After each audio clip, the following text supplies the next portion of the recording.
Assalamualaikum warahmatullahi wabarakatuh.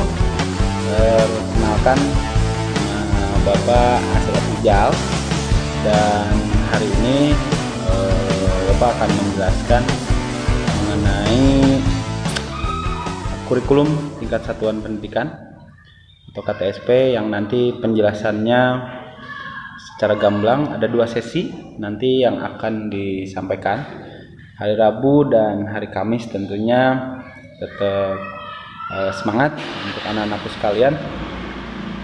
Baik, sebagai pembuka pada pagi hari ini, jadi anak-anakku dalam masa sekolah ini tentunya hari ini kita dihadapkan dengan situasi yang memang mau tidak mau harus kita alami gitu bersama ya. Semua ditutup, terus sekolah juga nggak boleh masuk dulu dan sebagainya. Nah, artinya nanti di pembahasan kali ini kita akan membahas berbagai hal mengenai kurikulum atau sekolah yang memang istilahnya harus apa gitu ya. Baik, ini kita mulai. Ini akan saya tampilkan slide-nya untuk kawan-kawan semua. 1 2 3. Oke, mulai. Nah, di sini bisa dilihat ya. Ini adalah judul dari materi kita pada hari ini. Pertama, saya perkenalan dulu biar lebih jelas ya. Nama Asep Aprijal. Ya, boleh panggil Aliando, boleh lah ya kalau mau ya. Saya sarjana ekonomi, lulusan tahun 2008. Lahir 16 September 1985. Kurang lebih sekarang 15 tahun lah. Kurang lebih ya. Enggak, 35 tahun ya. Terus cita-cita saya ini mati syahid. Siapa yang nggak mau ya? Semua juga pengen ya mati dalam keadaan syahid. Terus hobi saya memanah sama main PS. Makanya main-main game itu saya suka. Selanjutnya adalah moto hidup. Nah, ini moto hidup saya 1 2 3. Nah, tong loba mikir mun kira bener gawean. Seperti itu. Jadi jangan dibikin susah lah hidup tuh. Jadi kira-kira bener ya kerjakan gitu. Ambil tindakan yang cepat. Selanjutnya ini tentang saya. Saya juga ketua yayasan di salah satu binaan saya, Ketua Yayasan Sumarni Samsudin. Terus saya juga wakaf kurikulum di SMK Kusuma Bangsa Setia, tentunya di sini. Selanjutnya adalah saya juga trainer kuantum trainer. Selanjutnya saya juga master game di Pro Adventure ya. Selanjutnya saya juga student motivator. Jadi motivasi untuk anak-anak ya, saya belajar juga di situ. Nah, itu tentang diri saya. Selanjutnya adalah kita masuk ke materi. Nah, ini tentang kurikulum. Nah, menurut Undang-Undang Nomor 20 Tahun 2003, kurikulum itu apa sih gitu. Nah, kurikulum itu ini seperangkat rencana dan pengaturan mengenai tujuan, isi, dan bahan pembelajaran, serta cara yang digunakan sebagai pedoman penyelenggaraan kegiatan pembelajaran untuk mencapai tujuan pendidikan nasional. Saya tahu kalian pusing. Kadang saya juga kalau baca ini pusing. Tapi ada pemahaman yang lebih singkat lagi, lebih terperinci, mungkin kalian bisa paham. Yang ini. Nah, yang ini Apa sih? Jadi sejumlah pengalaman pendidikan kebudayaan, sosial, olahraga, kesenian, serta kompetensi yang disediakan oleh sekolah. Artinya semua murid itu akan menerima hal ini. Apa saja sih? Pengalaman pendidikan itu 3 tahun untuk SMK. Dari mulai kelas 10 kamu mulai saling kenal, walaupun sekarang baru dalam tahap daring gitu ya, tapi udah lihat-lihat foto profil, tahu kok saya. Terus ini nanti kebentuk tuh budaya di SMK Kusuma Bangsa Yastia seperti apa. Sekarang kita sedang berbudaya dalam masa Covid. Nanti kalau sudah masuk, nah itu beda lagi. Sosial, kamu berinteraksi dengan yang lain. Pengalaman pendidikan selama 3 tahun. Terus olahraga itu juga ada di sekolah. Selanjutnya adalah kesenian. Diajarkan juga bagaimana berseni dengan baik. Seni itu harus ada di berbagai aspek kehidupan. Contoh saja, misal kita ngaji Quran, nggak pakai seni nggak bagus, harus pakai seni, harus ada logat di situ. Azan aja misalkan, contoh kalau nggak pakai seni kurang lebih kayak gini, Allahu Akbar, Allahu Akbar. Nah, jadi kecepatan. Tapi kalau pakai seni, Allahu Akbar, Allahu Akbar. Nah, enak kan? Seni. Serta kompetensi. Kenapa harus ada kompetensi? Karena suatu saat ini akan saya jelaskan. Kompetensi itu apa sih? Kemampuan kita. Itu yang akan dilatih juga di sekolah. Lewat apa? Lewat kurikulum. Nah, yang disediakan oleh sekolah bagi murid-murid di dalam dan di luar sekolah dengan maksud menolongnya untuk berkembang secara menyeluruh dalam segala segi dan merubah tingkah laku mereka sesuai dengan tujuan-tujuan pendidikan. Tahu sendiri, untuk sekarang banyak banget orang pinter di Indonesia, yang banyak banget orang pinter, tapi tingkah lakunya nggak bagus gitu. Korupsi ayah, yang maling uang rakyat, korupsi ya, ada juga yang memang melakukan kecurangan-curangan, banyak lah. Itu karena apa? Tingkah laku yang memang mungkin dulu pas sekolahnya jarang masuk, atau enggak pas pelajaran agama atau pas pelajaran PPKN nggak masuk, ya akhirnya gitulah. Oke, nanti diajarkan semua di kurikulum. Nah, kurikulum itu apa? Kalau wadah seperti sekolah tuh punya dapur. Nah, dapurnya adalah kurikulum. Gitu. Yang masak resep, ada resepnya, dimasakin, terus dikasih ke semua orang yang ada di sini. Rasanya enak atau tidak, itu tergantung pengolahan dari kurikulum. Ada yang enak, ada yang tidak. Contoh yang enak misalkan, yang nggak senang matematika, itu akan enak. Tapi kalau yang akan enak ketika menerima pelajaran misalkan hafalan. Tapi kalau yang senang matematika, itu akan enak pelajaran matematika. Nah, tugas kurikulum adalah bagaimana caranya semuanya jadi enak gitu. Anak bisa menerima dan sebagainya. Lanjut ke slide yang kedua. Keberapa ini saya lupa. Manfaatnya kurikulum apaan sih? Manfaat kurikulum bagi guru nih. Jadi ada 3 manfaatnya. Pertama adalah bagi guru. Kurikulum dapat digunakan sebagai pedoman untuk merancang, melaksanakan, mengevaluasi hasil kegiatan pembelajaran. Artinya, si guru itu sebenarnya sebelum ngajar, mereka tuh merancang pembelajaran dulu. Besok apa ya yang akan dikasih ke anak? Gitu. Jadi ini Bapak buka nih di depan kalian. Guru tuh, guru mah tuh belajar. Urang belajar teh isuk nepi ka beurang. Jangan salah, guru tuh belajarnya malam. Mereka akan mencari data, mencari informasi untuk pembelajaran besok. Seperti itu. Karena apa? Karena kurikulum atur itu untuk menghasilkan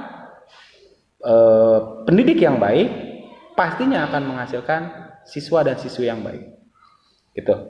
Yang selanjutnya adalah kurikulum dapat membantu memberikan pemahaman kepada tenaga pengajar dan menjalankan tugas dan tanggung jawabnya.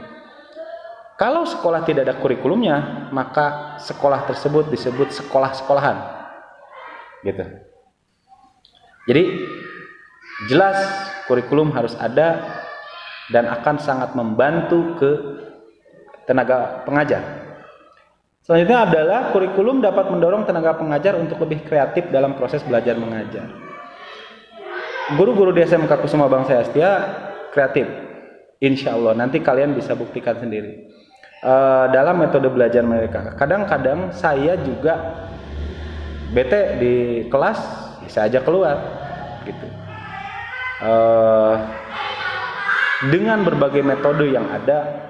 Ya, yang penting kita senang, anak-anak juga ikut senang dalam belajar. Oke, lanjut. Kurikulum dapat membantu menunjang pengajaran agar lebih baik. Nah, ini adalah manfaat kurikulum bagi guru. Kita lanjut, yaitu nah ini manfaat kurikulum bagi sekolah. Nah, manfaat kurikulum bagi sekolah itu adalah mendorong sekolah untuk menyukseskan penyelenggaraan pendidikan atau KTSP. Sekolah harus punya tujuan. Setiap sekolah itu punya visi dan misi. Salah satunya adalah bagaimana si kurikulum ini berjalan sedemikian rupa sehingga sekolah bisa unggul. Bisa unggul. Bagaimana unggul? Misal ada perlombaan dengan sekolah-sekolah yang lain dan sebagainya, bisa diunggulkan, bisa dipertanggungjawabkan hasil kemenangannya, murni misalkan hasil pendidikan dari sekolah tersebut. Itu diatur oleh apa? Oleh kurikulum. Ada sebuah sistem di sana. Ruh ya, seperti ruh sekolah yaitu kurikulum. Kurikulum akan membuka peluang bagi pihak sekolah untuk mengembangkan kurikulum sesuai dengan kebutuhan. Setiap zona berbeda. Akan berbeda, DKI dengan Papua akan berbeda kurikulumnya. Kenapa? Karena ada fasilitas yang berbeda, ada sarana penunjang, ada SDM yang berbeda dan sebagainya. Dan itu diatur di kurikulum. Selanjutnya adalah kurikulum dapat digunakan sebagai alat dalam upaya pencapaian tujuan program pendidikan. Jadi pastinya selain hal-hal yang lain, kurikulum itu juga sebagai alat untuk mencapai tujuan di SMK Kusuma Bangsa Yastia melalui program pendidikannya. Next, nah ini manfaat kurikulum bagi masyarakat sekarang. Kurikulum dapat dijadikan pedoman atau standar bagi orang tua dalam membimbing proses belajar anaknya. Cek bapak, iya ge kieu. Nah, itu akan disampaikan juga ke orang tua. Oh, bagi rapot itu seperti ini. Nah, itu diatur. Semua ada aturan. Kurikulum memungkinkan masyarakat untuk ikut berpartisipasi dalam mengembangkan dan menyempurnakan program pendidikan, yaitu melalui kritik dan saran membangun. Banyak sekali kadang masyarakat, ya alhamdulillah untuk sekolah kita sekarang sedang digemari ya. Dan semoga terus berlanjut, artinya masyarakat sedang menaruh kepercayaan yang luar biasa ke sekolah kita. Seperti itu. Alhamdulillah dengan kenaikan jumlah murid, artinya orang tua percaya dengan sistem pendidikan atau kurikulum yang ada di kita. Alhamdulillah. Next. Nah, tahukah kamu bahwa akan ada tuntutan kompetensi abad 21? Abad 21 itu abad modern sekarang. Tuntutan abad 4.0, digitalisasi. Apa saja sih yang mempengaruhi itu atau tuntutannya apa aja? Yang pertama adalah dituntut orang itu untuk berinisiatif dan mandiri. Sudahkah seperti itu? Tanya kepada diri kalian sendiri. Kita sudah inisiatif belum? Kita sudah mandiri belum? Lamun keneh di rumah nyeusehan, nyuci baju masih sama orang tua, kamu belum mandiri. Kamar masih diberesin sama orang tua, kamu belum mandiri dan kamu belum inisiatif. Mulai dari situ. Itu tuntutan abad 21. Serba cepat, beres, clear. Yang selanjutnya adalah keterampilan sosial dan budaya. Harus punya. Dulu mungkin orang pengen kerja, udah kerja. Kadang keterampilan sosialnya tidak. Sekarang orang bisa bekerja di luar. Artinya keterampilan sosial ini itu harus dilaksanakan. Dan jangan lupa budaya. Budaya di Indonesia itu luar biasa. Kita harus mempelajari itu juga. Dan itu akan dipelajari juga di sekolah.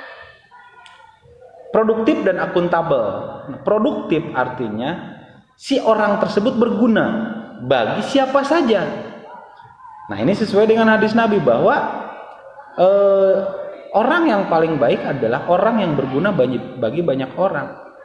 Artinya hidup itu enggak apa disebutnya ya, enggak monoton gitu.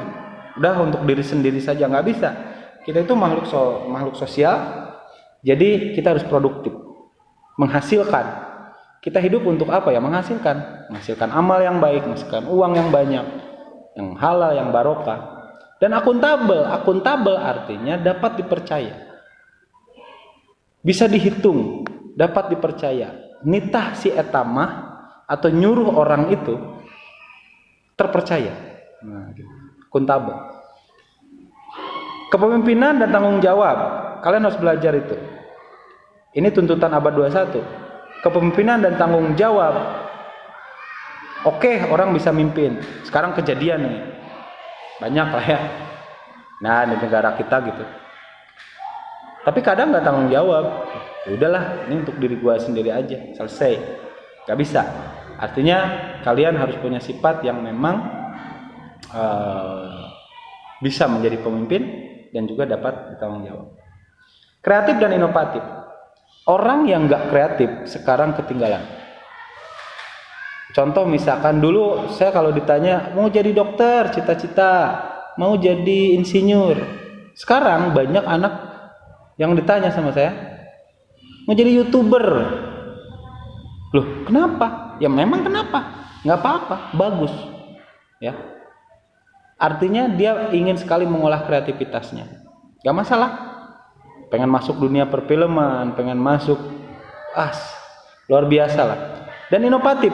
Inovatif itu apa? Inovatif artinya kalian bisa berinovasi. Apapun. Ketika orang punya rasa inovasi, maka insya Allah hidupnya bagus. Dia bisa sukses. Kreatif, inovatif. Udah, orang tersebut bisa sukses. Kenapa sih? Karena orang-orang yang inovatif seperti itu, dia bisa menerobos ruang waktu, dia bisa think out of the box, berpikir di luar kotak manusia. Gitu. Oke, berpikir kritis, tong cari cing wae.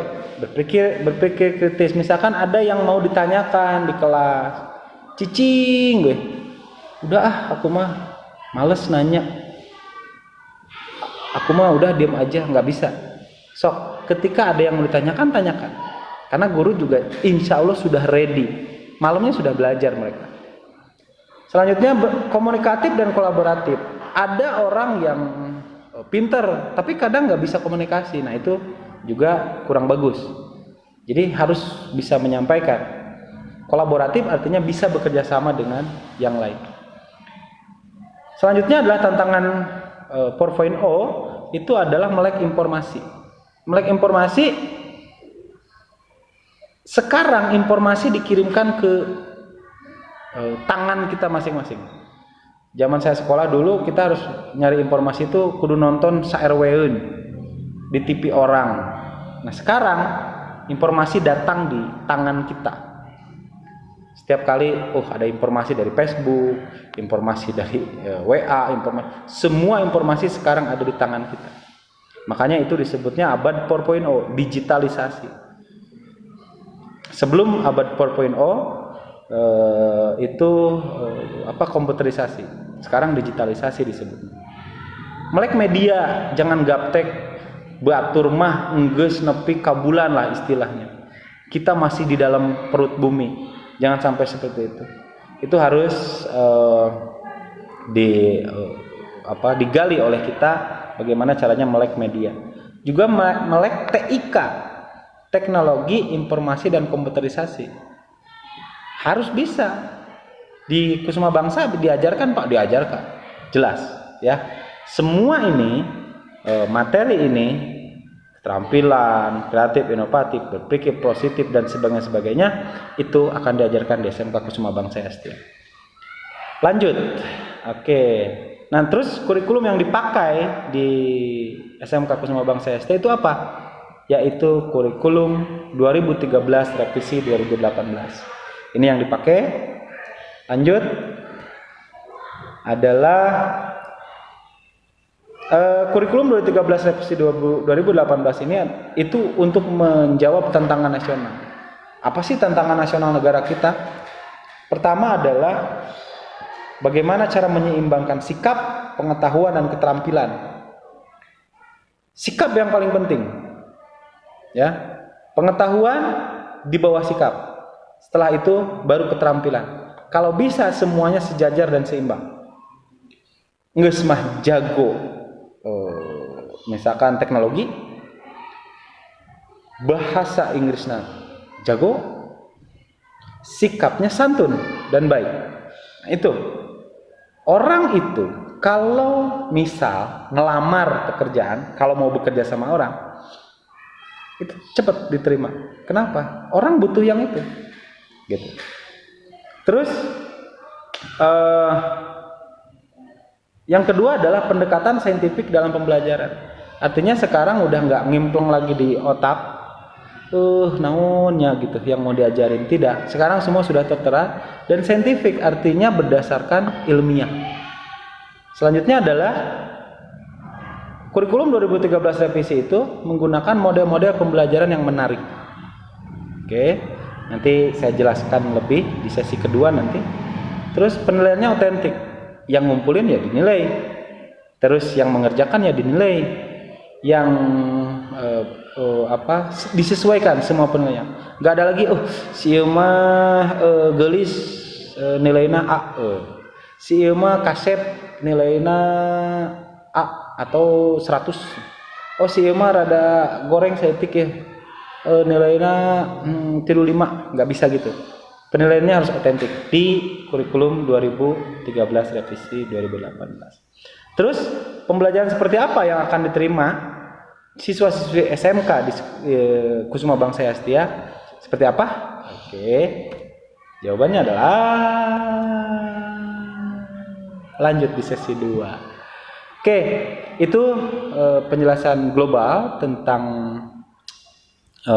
kurikulum 2013 yang akan diterapkan di SMK Kusuma Bangsa SDA, dan tentunya kurikulum di sini akan menjawab tantangan nasional maupun tantangan internasional jika kamu bisa dan terus explore diri kamu untuk belajar. I think that's enough for today. Thank you so much for your attention. I hope you enjoy my presentation. See you tomorrow. With me, Asep Afrizal. Wassalamualaikum warahmatullahi wabarakatuh. Dadah.